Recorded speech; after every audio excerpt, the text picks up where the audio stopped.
Israël menace Algérie. Les Algériens réfléchissez avant d'aider des pays ennemis d'Israël. Ça peut être très dangereux pour vous.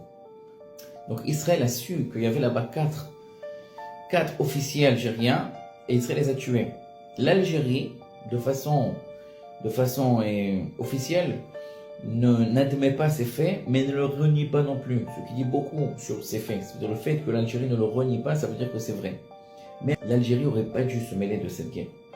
L'Algérie est un pays qui est assez faible militairement. Je sais qu'en Algérie, elles se sentent puissantes, qu'elle a une armée la plus forte de toute l'Afrique. C'est-à-dire en Afrique, l'Algérie en Afrique se sent un peu le shérif, le caïd, on va dire. Mais l'Algérie a des problèmes aussi de sécurité, avec le Maroc, avec les pays au sud de l'Algérie. Et l'Algérie ferait mieux de se mêler de ses propres problèmes, plutôt que de se mêler des problèmes qui sont au Moyen-Orient.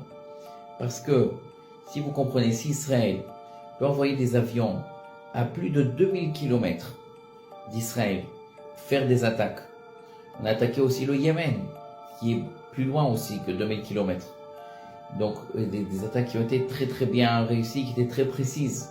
Alors pensez-vous que Alger c'est encore beaucoup plus proche. Et donc Israël peut fracasser l'Algérie en rien de temps. Parce que l'armée israélienne est beaucoup plus forte que l'armée algérienne.